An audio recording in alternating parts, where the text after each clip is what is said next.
Mexico City. What is so intriguing about this place, and why should one consider going there? Today's podcast episode is one I am personally very excited for because Laura Ericson, in this mini podcast series, we are spilling our guts about ourselves and our personal lives, and we're also giving you an invitation to come have a badass adventure with us. And to be totally honest, I chose Mexico City because I know it's a place that Laura knows really well and how to do it from a local's perspective. And I personally was really excited because I'm drawn to Mexico City from a standpoint of I love Mexico, hablo un poco español, pero I spend all of my time in Tulum, in Playa, in Cancun, and I want to experience what might feel like the real Mexico. But I have some hesitations too, particularly around safety. And so in today's podcast episode, Laura comes in and I ask her at a high level, like, what is it about Mexico that's so special? And like, what's cool about it? And share some of those stories with us of what we can expect on our badass adventure together. And also, let's keep it real and talk about some of the top hesitations that people have, which is primarily around safety. So today's podcast episode is a lead-in because that itinerary is going to be coming soon, and there's going to be a solid mix of adventure, of amazing food, of really cool cultural experiences, off the beaten path stuff, but also you can't miss out on some of the coolest things to see. And of course, we are going to dance the night away. And also, I'm probably going to mix in a little bit of spa stuff as well. All these things are going to be available to you, but I'm also going to set them up in a way that you can kind of pick and choose your adventure within that. So all that's coming soon. But for now, let's get excited together and let's bring in Laura Ericson. But if you're new here, welcome. I'm Christine Lozada. This is another episode of Everyday Badassery. I've decided to take the jump and ask you to come travel with me. Let's go do some group trips together. It's gonna be epic. Oh, all right, let's talk Mexico City. Laura, here she is.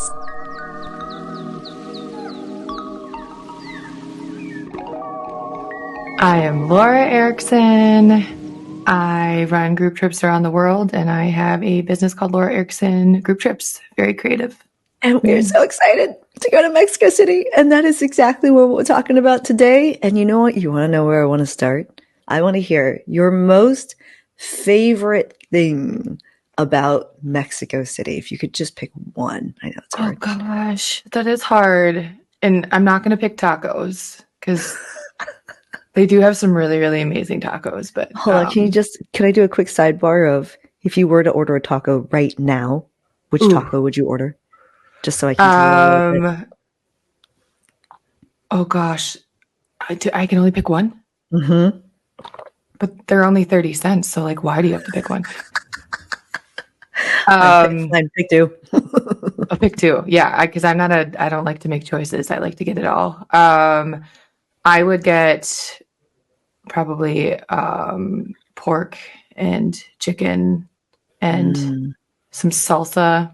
They have like tiny little tacos. Mm-hmm. So you can, and they're dirt cheap. So you can literally get like 6 tacos and smash them. And I just sent this link to both of my upcoming Mexico City group and my last one today because, first taco stand ever got a Michelin star, in Mexico City, and they just had an article about it, and I sent it to my group, and they're like, "Didn't we go there?" And I'm like, "I don't think we did, but they're all just so good." Like, neat. You can go to a fancy restaurant, and that's great, but like, you can also just like go around the corner and go to a taco stand, and you're like, "This is amazing too," and it just cost me $2. I literally went to the taco stand by the house that we stay at in Mexico City like 7 times, and I'm not ashamed of it. I have no shame. When you walk up, they're like, "Do you want the regular?" Yeah, they're like, same. They also have amazing pozole. Like, yeah, just good food. That is not the answer to your question. I digress. Most favorite thing. Most favorite thing about Mexico City is the like spirituality of it. I think that you get like, I just feel like you get the real Mexico. Like as a Mm. person who has spent a lot of time, I've been to Mexico well over 20 times. I don't even know how many times I've been. And I've been to Cancun in that area, Riviera Maya. I've been to the Puerto Vallarta side. I've been to a lot of those places, and I don't think I really knew Mexico until I went to Mexico City and started Mm. branching out and going to some different places and learning. I really learned more about Mexican culture when I went to Mexico City. I think before that, I got kind of the watered down version. I'm just going to be real. I think when you go to the tourist places, like it's great, but you get a watered down version of Mexico. You have to. You're in a touristy place with lots Yeah, of other tourists that's how versus it's being there designed. with lots of other locals. And actually, let's unpack that for a minute when you say spirituality, and maybe just give us an example of maybe an experience that you had that kind of explains what you mean by that.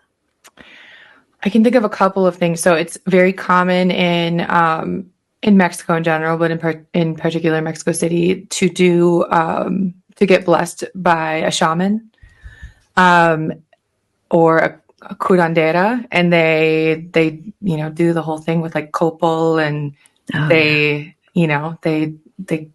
I don't know what they do. They do some kind of voodoo magic, and this is like the quick version. You can get a more in-depth version of that. But I mean, I've seen people like in tears after they do that kind of stuff. You also can do what's called a temazcal, and I did it in Oaxaca, and that was crazy. I literally, like, I remember looking in the mirror and I thought I was high. I was not. And I looked in the mirror and I thought I saw Frida Kahlo. It was weird. Mm.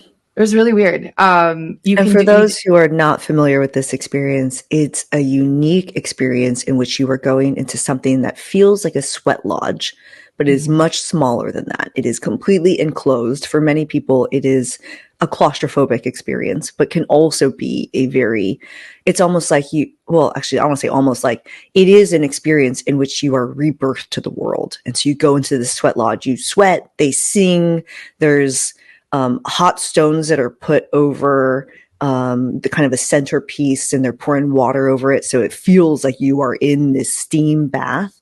And there's a lot of like singing, chanting, amongst other things. And in my experiences with it, sometimes you're in there, for like an hour. It really depends on the person who's leading it.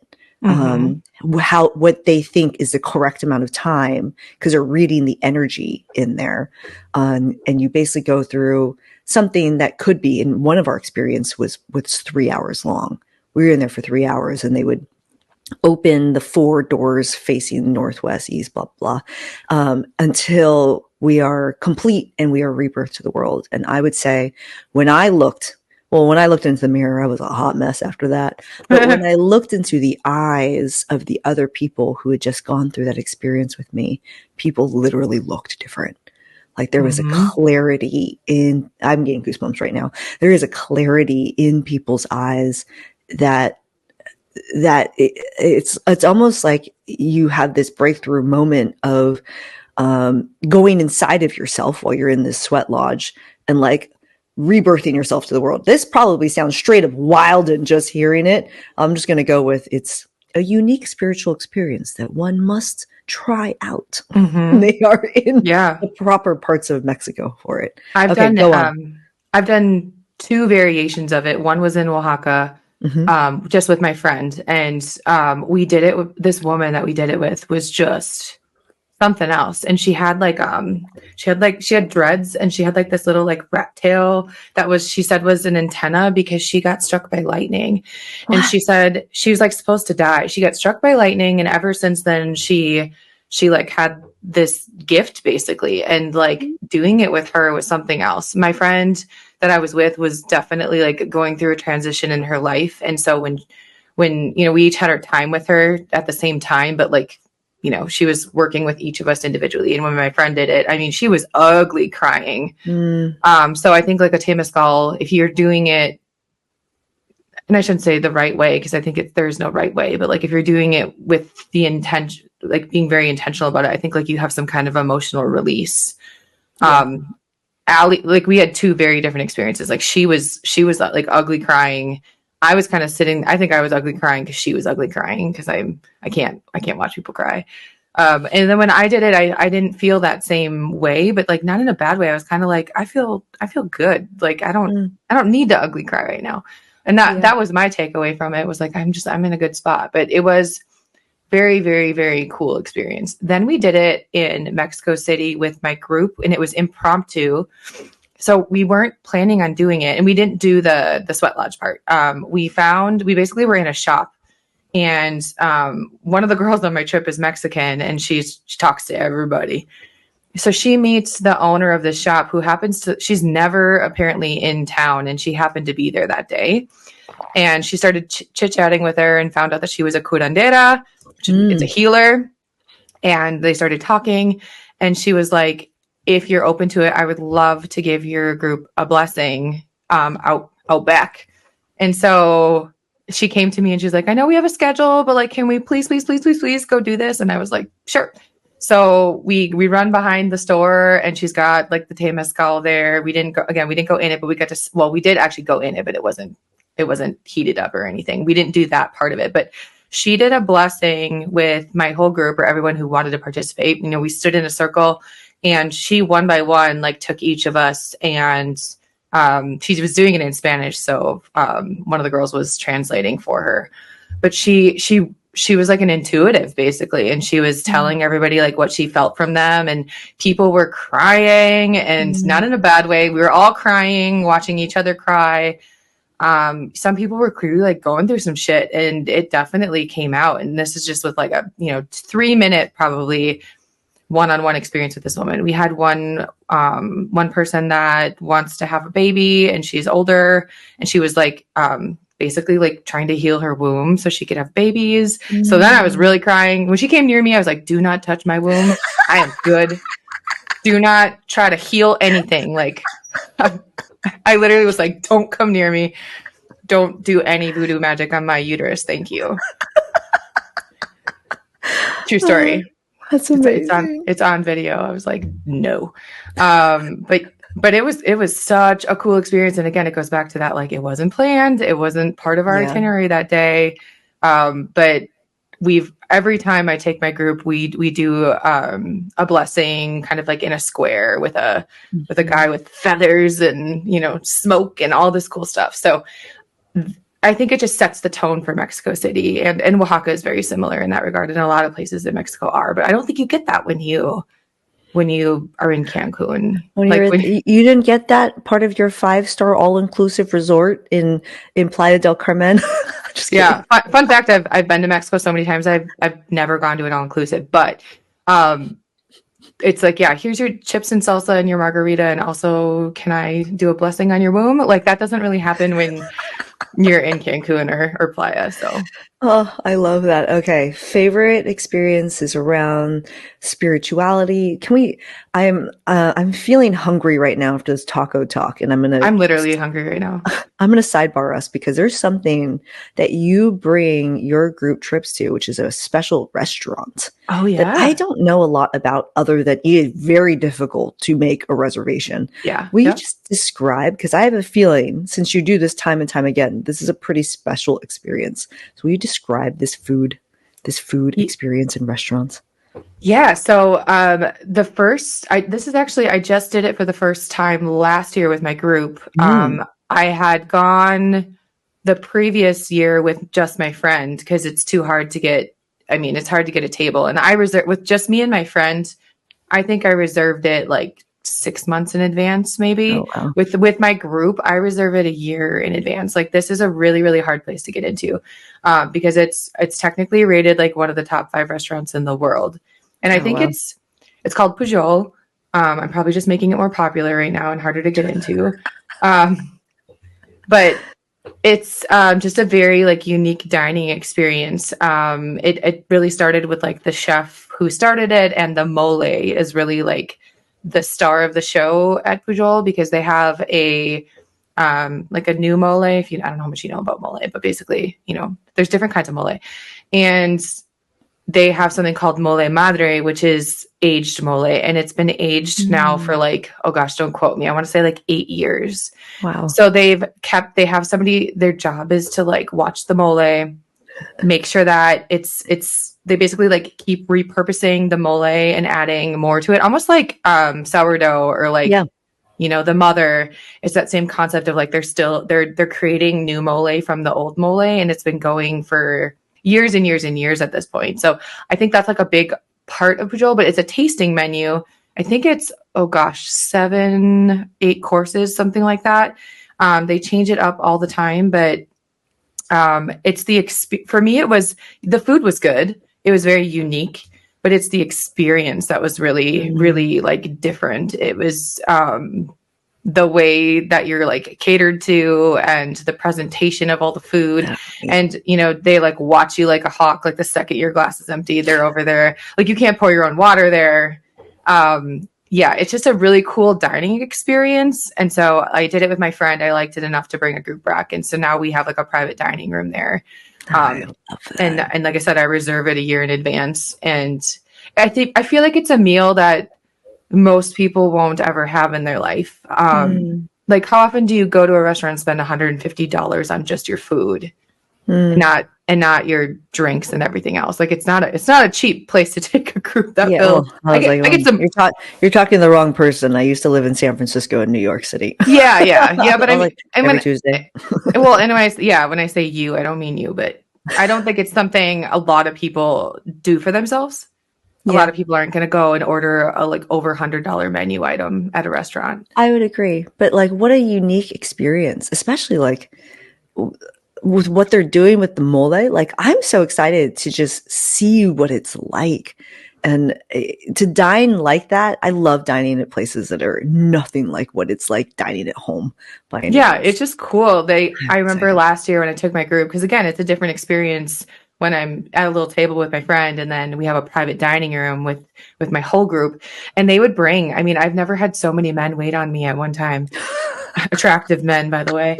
And they all come in and they stand behind you and they put down everyone's plates, and then all at the same time they lift up like the presentation. Like it's just that kind of stuff that, it's just as much the experience and the presentation and all of that as it is the food.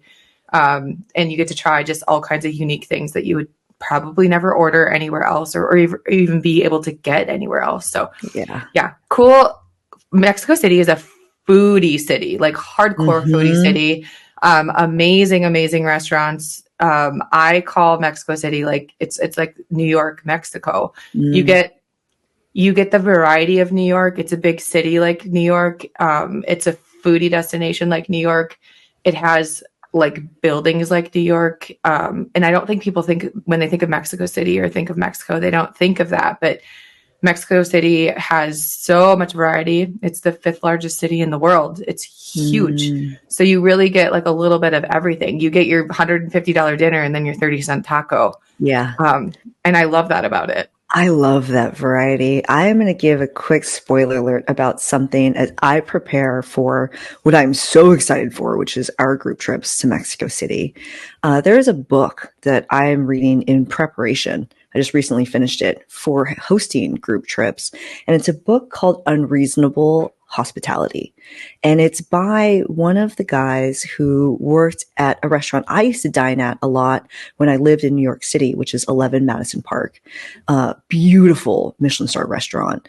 He worked at a lot of different Michelin star restaurants around the city and elsewhere. And he's not even the chef. He's the guy that runs basically the front of house. So with the wait staff and like the customer experience. And he talks about the level of detail of hospitality that he put into it to make someone's dining experience. Because if you think about what dining is, it's not just eating. It's gathering people to experience something really unique, like aged mole, for example. Like that's pretty neat. And so he talks about all the things that he did to make the rest of the experience so amazing beyond just the eating of the food, to help someone in a moment that we all love. We all love eating. We all love being together around the table to drink and to eat. And I have been thinking about the lessons that he taught around creating a really hospitable experience for someone wherever they're at or why or however they're dining or whatever reason they're there for, and to make it really experience and really make it a special experience. Because when I think about this in the context of travel and a group trip, it's like, you and I are so blessed to have a life in which we just travel all the time, but to bring people on a new and potentially wild experience that's unlike anything that they've had before. For me, I'm trying to think about that from a lens of hospitality, and really hosting people on this trip. So that's a little spoiler. I also recommend this book to everybody. It's a very good book. I just wrote it down again because you told me that last time and then I forgot about it. So such a fan of this book. I love it. But you want to, okay, hold on. I want to hear about, so there's a reason why I'm very excited about Laura, and that's because she travels differently. I mean, you're already hearing this in this podcast episode, than an everyday traveler, which is really looking for off the beaten path and unique experiences that feel very local, or I don't want to say feel, that are very local. And so I'd love to hear first, because I mean, I've heard about Mexico City being amazing for its food, and it also has a lot of popular tourist attractions. And so what's one thing that you do that is on the beaten path? And what's one thing, well, I guess we've already heard one, but what's another thing that you do that's off the beaten path? Yeah, and honestly, like Pujol is not something people do very often, even though it's because it's so hard to get into. So it's not a place I don't know a lot of people who've been there. But okay, on the beaten path. I mean, how do I pick one? I think what most people look forward to with Mexico City is the hot air balloon ride over Teotihuacan, which is the pyramids. And that is that's the first hot air balloon ride I ever did. So like, it is really, really cool. My personal favorite thing that we do that's kind of on the tourist track is Xochimilco. So Mexico City was basically built on water. So there's canals and it's surrounded by water. And if you come on the trip, you'll learn all about it. Otherwise you can't find out. You can't Google it. But Xochimilco is basically a bunch of canals, and they have all of these boats lined up. There are these colorful boats that almost look like a pontoon, but they're made out of wood. They're flat. They're basically party boats. They all have names, and they're called trajineras. And you hop on a boat, and they have music, mariachi music, and depending how you set it up, our boat's fun. Some people's boats don't look very fun, but our boat's very fun. And you're all just like, imagine like, I don't know, I live in Wisconsin. Everyone like goes out on the lake, like on pontoons. And that's kind of like the fun is like all the people are out on their boats together. So it's kind of that vibe of like everyone's out on these boats in this canal going up and down. And like you can hop from boat to boat. Not that I've ever done that. And you can like a mariachi band can like hop on your boat and then sing you so La Cucaracha. And we have tequila and we have mezcal. We have a woman like cooking open fire, like making us tacos and all kinds of stuff like on the boat. So it's just a really cool, I consider it like a Mexican party boat, but not in the like, we're not like taking the pirate ship cruise. It's a very authentic, like, if you like that kind of thing, it's like a very authentic way of doing it. Even though the things that we're doing some of them are the tourist attractions, because also I don't want to like just be like, oh, we're not doing anything popular, because that, like, that's dumb. There's things that are popular for a reason sometimes. And so we do those like really, really cool things that like everybody needs to do when they go to Mexico City. But then of course, like we're mixing it with some things that are more unique. I would say one of the things that we do on my trip that you don't find on any Mexico City trip that I know of is a tourist attraction, but it's not in Mexico City and not many people make it there. It's called Grutas Tolantongo, and it's a few hours north of Mexico City. So it's kind of hard to get to. And for that reason, nobody really goes. But it's natural hot springs, and it's beautiful, absolutely beautiful. If you Google it, it's like one of those, like it's an Instagram place. But like I said, it can be busy. So it's not like nobody knows about it. And again, I'm ruining it by telling more people about it. But if you get there on the right day and it's not super crowded, it is really, really amazing. And they have the little hot springs that you can go in. They have caves. You can like swim around through the caves and stuff. It's just like a really, really cool place that, again, even if you've been to Mexico City, most people don't venture that far away. It's just like when I go to Morocco, like most people don't make it to the blue city of Chefchaouen because it's too much work. So this is one of those spots that like everybody wants to go to, but very few people are going to put the effort into actually getting there. So we do that on this trip, and it's not in Mexico City. So highly unlikely you find that on a lot of like Mexico City itineraries, but it is definitely worth going to, and everyone always really, really loves it. That's so cool. Okay, so I am personally, because I've only spent 20 minutes in Mexico City in the past. I'm personally getting very excited for Mexico City because I will be joining Laura this year in October, and showing you all some of the things that you will be experiencing next year in 2025 and beyond.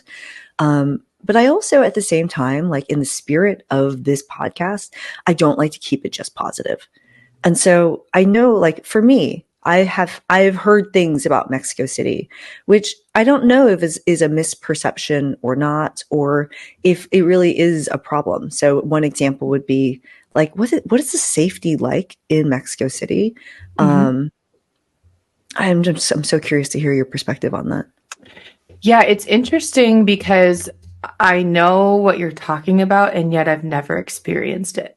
So if I had to compare Mexico City to Tulum or Cancun, in my opinion, like not even remotely the same in terms of like danger level and safety concerns. That's my personal experience, and like people I know who have actual like stories, and you're one of them. And I have a friend who has lots of Tulum stories. I have a friend who has a very long blog on Tulum. And again, I'm not bashing Tulum. I'm just saying it's just so interesting to me that people are willing to go somewhere like Cancun or Tulum without question. But then when it's something like Mexico City, it's like, ooh, that's not safe. And it's like, well, what grounds do you have for that? Like what, where are you hearing that from? It is a big city. So like, think about any big city. Like there's going to be more crime because there's more people, but I don't see it as being more dangerous than like going to New York. Do you have to keep your wits about you when you go to New York? Yes. Like, is there, like petty crime and things like that? Yes. Do you need to watch your bag so that, you don't leave like your bag on the ground so someone can take your bag? I mean, like stuff like, it's like very common sense, but I've never had I don't see men riding around in trucks with guns like I see when I'm in Riviera Maya. I don't experience or see any of that kind of stuff in Mexico City. Which, by the way, they're not just riding around in trucks with guns. It's also now on ATVs and also buggies. So they have new modes of transportation just for the record. Like I'm not saying these things don't exist. I'm just saying from the 5 times I've been to Mexico City, I can't think of one time I didn't feel safe, or someone in my group didn't feel safe, or something happened, or people got harassed. I would actually say there's far less harassment than you get in like beach Mexico, where there's just kind of the like, hey lady, come, that stuff. Like it's just like New York. Nobody gives a shit about you because it's a big city, like they're for relief. In Playa, the whole catcalling thing is an issue. Yeah, I have issues solo traveling there because like, it's one thing to catcall, but it's another thing when men will openly put their hands on you in public, and that is a problem for me. Yeah. I just don't experience those things. And I think when you are in a big city, like people care about you less. And I mean that in a positive way. Like they're not like, oh my God, look at you. Like I've never seen someone like you before. Like that just doesn't exist there. It's like Mexican New York. I even have actually a story of my first group trip I took there in fall of 2021. I only had 4 women with me. And one of the women, she was over 50, flying for the first time, missed her flight. It was the whole thing. On this trip, she missed her flight. She was having a tough time. She lost her wallet. No. And nobody wants to lose their wallet when traveling. It didn't get stolen. She literally like lost it. So we're sitting around like trying to find her wallet. We're just thinking it's gone. And I remember we were sitting at a taco restaurant, and my guide was like, have you considered like, he's like, have you looked at, like you check your messages to see if anybody contacts you, but It's like, if you lost your wallet in New York, would you expect to get it back? Would you expect somebody to like be like, hey, Linda, I found your wallet? Like, it's not happening, right? Or at least unlikely. So it was kind of that, like, we're like, okay, it's gone, but like, she didn't really lose anything of importance, and she can obviously order her credit cards and whatever. She wasn't robbed. She just lost it. Well, he was like, maybe you should check your messages on like Facebook. And she was like, I already did. Yeah, nobody messaged me. And he's like, yeah, but you know how there's like the hidden messages on Facebook? There's like the spam messages. He's like, did you check that folder? And she was like, no. She opened up her spam folder, and a woman in Mexico City had reached out to her in Spanish. So I had to do some interpreting, but she said, I found your wallet and I want to give it back to you. And so she was 45 minutes away in another part of the because it's a big city. She was 45 minutes away, and she met up with her at a flower market and gave her wallet back with everything in it. Oh, that's amazing. So it's like, yeah, people can talk shit about Mexico City, but I have not had that experience. I've had nothing but like nice people. And it's not to say bad things can't happen, because bad things can happen anywhere, but it just has not been my experience that it's an unsafe place to visit. Can I ask you an honest question that I actually don't know this answer to? So a lot of people don't realize why a lot of Riviera Maya is unsafe. And when I say that, I'm talking about Cancun, Playa del Carmen, Tulum, that whole area. And in a large part of the reason why, and I'm not saying the only, but a large part of the reason why there are so many shootings of tourists, shootings everywhere, and lots of just stuff happening, is because there is humongous presence by the cartel. Is that the same case in Mexico City? Not from my experience. Do they exist? Yes, but I don't think they have the same, like you said, the same presence in Mexico City. There's a turf war that's going on right now. Yeah, and it's much more Riviera Maya. It's much more in that area. And like, I think from what I had read, and I am by no means an expert, is like a lot of it, when tourists get involved, a lot of times it has to do with drugs and like tourists buying drugs and stuff like that too. But I just don't feel like you see it or hear about it in Mexico City the way you do. Like, I don't see it on the news. I can't say it doesn't exist, because I don't know that for a fact. I'm sure that there is cartel, but I don't see it so like visually. Yeah, that's enough for me. Basically, if it is as bad as it is, so I was just in Tulum a couple months ago, and it is something that is like literally in your face in the way that you just can't step away from it. Like both, it's a turf war. The military now has a presence there, and so it's just like armed forces, guns, like everywhere you turn. And it's not in a way where it's like, oh, good, the military's here. They're protecting me. Yeah, I'm on my scooter, and when I see them coming, I will make a quick U-turn and then beeline down a side road to get off of the roads that they are about to cover, just to make sure that they don't pull me over. Not that I'm doing anything wrong, but I do not want to have a conversation with them. Okay, so that makes me feel good. Well, you know what I'd love to end with? So you've been to Mexico a lot. You've done the Mexico City trip a lot. But I'm wondering, from like a personal perspective for you, like, what are you most excited for when you return? I mean, it could be the chicken and the pork taco, but I mean, it is the food. I just love being there. It's one of those things, like, like, to be perfectly honest, and I'm sure you relate to this with doing cruises and things like that. It's like, sometimes I'm kind of like, oh yeah, like I have to go back on this trip again because it's my job and I'm tired, and I'm sometimes not excited to go because I've been there before and it's work, and it can be a little hard to psych myself up about trips in general, not Mexico City, just in general. I have to really get myself like, and I'm always excited once I'm there. Like, I'm always happy once I'm there, but it's I totally understand this feeling. The prepping, the packing, like, ugh. Yeah, I get it. You get it. Whenever I feel that I'm leaving in a week and I'm just like, ugh. 3 weeks in Europe.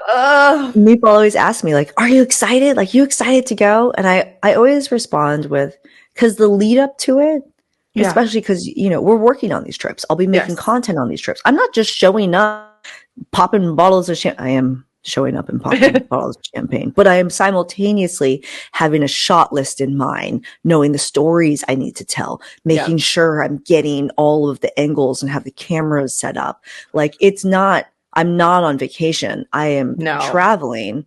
It just so happens that my work tends to be insanely fun, but it's still very tiring. And when you are blessed to be able to do these things back to back all the time, it can become exhausting. And and this is a totally different conversation, but it is also hard when people don't understand that. And so when all day, every day, you kind of get the like, oh, you're so lucky. It's like, I am, but like, this isn't my vacation. Like, there's a reason I get paid to do it. It's hard work, and it's emotionally exhausting and sometimes physically exhausting. And the packing alone sometimes is like, I want to do anything more than I want to pack for my 3-week trip to Europe in 4 different countries with different climates. Like, I don't want to think about it. Anyway, I digress. Anyway, so the point is, like, sometimes I'm not excited to go on these trips just because of everything we just mentioned, because it's just a lot of work and it's the leaving the work behind that I know I'm not going to be getting done. So it's like anxiety inducing. But I get to Mexico City and I am always like immediately right back into like, oh my God, I love this place. Like, it's so fun. It's got good energy. There's so much to do. The people are amazing. The food's amazing. I love our guides. I love the people I work with there. Hermes that I work with, usually with my groups. Somebody just messaged me. Actually, she sent me an email like 2 weeks ago. And she was like, this is a trip from 2 years ago that she went on. And she's like, by the way, I don't think I ever told you like how much I love Hermes.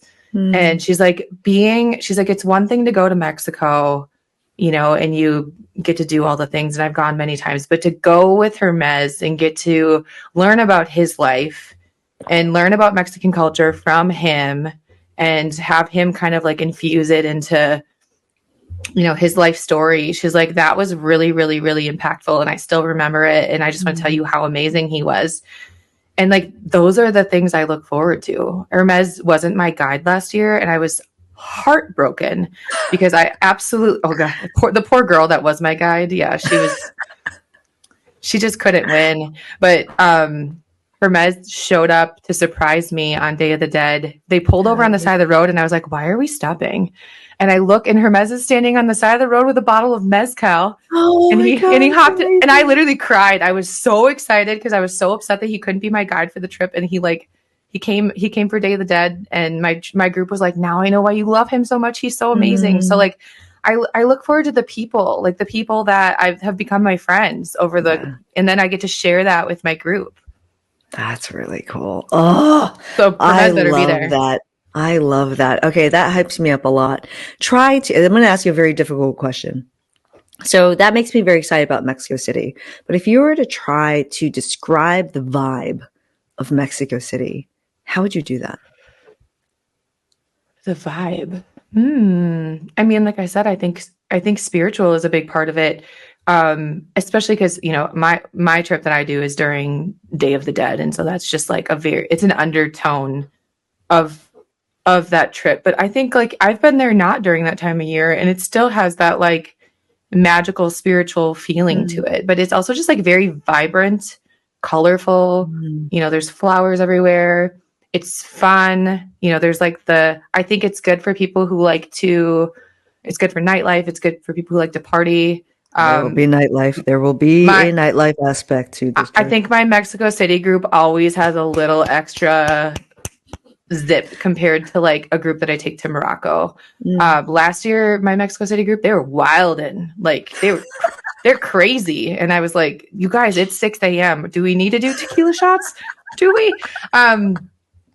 You do you, boo. But yeah, I just think Mexico City brings the fun out of people for sure. But it also it's not just about a party. It has the history. It has the culture. It has Frida Kahlo. It has her house. It has all the art and architecture, because Mexico City has a lot of Spanish influence. And so it has all the old like colonial buildings that look like you're in Spain. And I just think it surprises people because they don't know a lot about it. And then they get there and they're like, I had no idea that this is what Mexico City was like. I think a lot of people just think like dirty and dangerous, and it's so far from that. Hell yes. Tell us, where can people find you? I'm so excited for Mexico City. LauraEricson.com, no K in Erickson. That's going to be like my new like byline. And Instagram, Lola Whiskey, Facebook, the Laura Ericson. Yes, thank you for doing this with me. Muchas gracias. De nada. Not gonna lie, I'm really excited about Mexico City. Check the show notes for so much more info about these group trips and come join us on a badass adventure. If you're interested, reach out to us, Laura or myself. I'm at Christine Lozada everywhere. In the meantime, go forth, be badass. More content is coming soon about this. I'll see you in the next adventure. Ciao.